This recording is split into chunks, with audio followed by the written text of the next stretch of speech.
With 116,000 subscribers and 28 million video views, Joerg Sprave is top of the rubber tree when it comes to YouTube.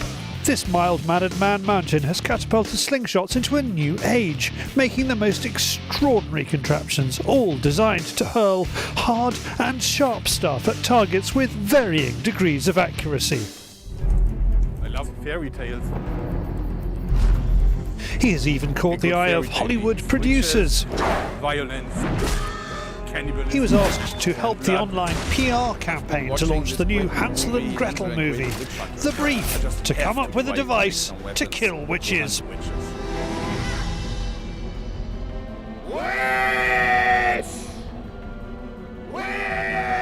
And here it is. So Joerg is going to, well, not cut up meat with this, he's going to shoot it from a catapult that he's designed especially for it. So I hope that the rubber of this thing is still good enough. I'm not sure, but we can give it a try. Be careful now. A lot of witch blood on this, see? For no fire, this happens. Let's slow the pace down a bit and get to know this charismatic and eccentric Bavarian German by taking a look behind the scenes. So Joerg, to create Catapult Carnage, you have a special rubber room. Yeah, I do. In fact, I have the entire basement pretty much. So, and look, it's a mess. My wife hates me for it, but this is absolutely fantastic. Can we look at some of this stuff down here? yeah, this is like the pile of weapons that I made over the course of the last 4 years. Yep. And I always keep them. I never give them away. So it's getting a problem with all the space that I have here. So This rubber is as thick as, I mean... there's a lot of rubber on it, yeah. Right. And this is not the only room, there's more, isn't there? Yeah, that's just the bulky stuff. So, Let's have a look through here. so if we go through here, this is where I store some of the materials that I'm planning to use in the future, and some stuff that needs a bit of repair. What does this do? So this is a full auto slingshot, rubber powered, and it's shooting arrows. So little bolts that are made for pistol crossbolts, and it shoots 8 of them in about half a second. So Fabulous, right. And you do have some traditional slingshots. yeah, don't you? of course, yeah. Actually, most of the slingshots that I make are very traditional, and I store some of them here, and I have I have bags full of them. There's hundreds of them here. Yeah. I made a lot of them by myself. I have given away a lot of them, but I also have people that send me slingshots. So Oh, it's a dream. Look at that. With the work that goes into this, it's amazing. yeah, that's like a semi-finished one. But this here, for example, is a good example. That is a natural fork that I carved into this shape. Yes. And the wood has been sent to me from a guy from Texas. It's Texas persimmon, which is a tree that doesn't grow here, but I think it looks like marble. It's really exciting. Well, we said you'd be on the show last week, and people have already said, one guy said he's got some willow for you that he's been planning to send you. So people send you wood from all over the world. Yeah, they do. And actually, sometimes I even trade. So people send me like 3 or 4 forks, and then I send them one slingshot back and keep the other wood for me. But, people don't realize that I need really, really big forks. I mean, because I need the room for the carving. So if people send me like a normal, small little fork. Oh.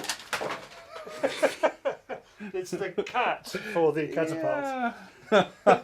Right. My cats are everywhere, so no. But the thing is that I need really, really big, bulky forks to carve them out of it, and often people send me just very thin wooden forks, and those are pretty useless for me. So. Okay, well, let's go and try one of these out. Not on the cat. Okay. First up, let's check out a few of those designs. There really is something for everyone, from the hardcore to the soft centers. This has the advantage that it completely protects your hand. And I always use it for beginners that are afraid of the low forks. Yes. Since they are so afraid that it's a mind thing, laws of physics dictate that when you are, do everything right, you can't hit your hand. Sure. Because it will always go through here, right, and not to here. So, but this is a psychological help. right? And you can hit the bunny afterwards if you want to. Well, yeah, I guess. All right, let's try some of these out.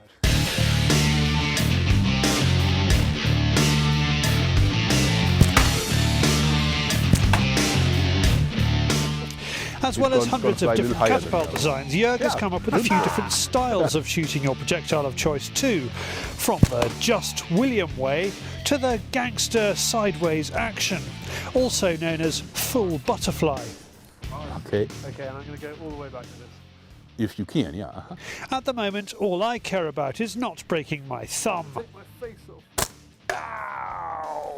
Oh, that hurt. You see, the ball slipped out of the pouch. See that? That's why you didn't hit it. Thank you. So this is the release technique that you have, or you hit yourself. No, it's Okay.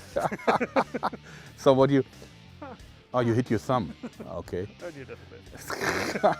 That's only a glancing blow, probably. But you know, the thing, what you have to do is when you learn this, when you do this, when you draw out, you have to keep your release technique right, because, and it's different when you shoot to here.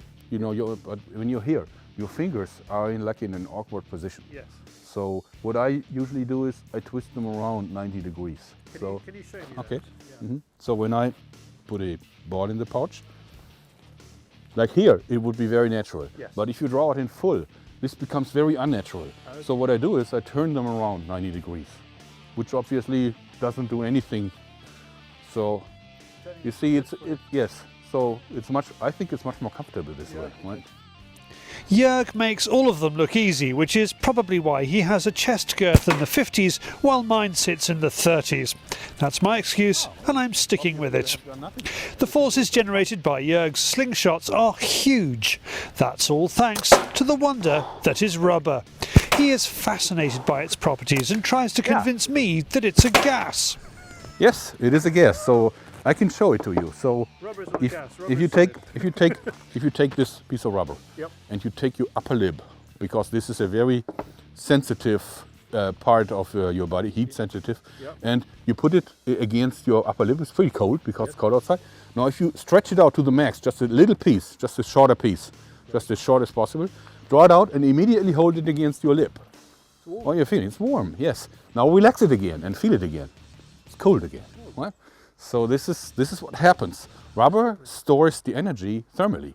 So the rubber isn't like on a spring. It's not a mechanical energy storage, but it does this in heat, and it has to do with entropy. So it behaves like a gas. You probably have seen this when you empty like a CO2 can, then it gets very cold. This is the same thing like releasing rubber. You're bringing it from a state of order like this, where all the chains, the molecule chains, will be aligned, into a state of disorder. Knowing I am here to meet the king of the catapults, I've brought my dad's old Milbro cattie with me. Minnie is the rabbit that has looked at me slightly quizzically after I've buzzed a pebble at it and missed. It's a wonder it's here today, as I left it in my hand luggage en route here. Happily, the lady in front with the toothpaste turned out to be a greater threat to airport security. Anyway, it needs a little blinging up, and I'm hoping Joerg will pimp it for me. Okay, well, I could do a few things. So, of course, I could attach very modern flat bands to it and make it shooting like really well, and would perform far better than it ever did. But I could also attach traditional bands for you if you want that. So you want performance. I want modern, I want high tech, I want Joerg Sprave. But you would usually shoot this like this, right? No, I don't want to do that anymore. How would you shoot it then? Like this or like this? I usually shoot like this. Because this is kind of not very comfortable to hold this way, right? No. Okay, so I would have to put like a little weaker, but then you're saying you're only using small balls anyway, right? Well, I intend to be using gravel as a... Oh, gravel, okay. Okay, well, if you use gravel, then you need a larger pouch, right? And this one has ripped, obviously. Yes. So this is in need of a replacement anyway. Like a surgeon working on a delicate organ transplant, Joerg breathes life into the old girl. We'll put the whole of this process up as a separate film. Click on the screen to watch it. All I need now is a suitable stone.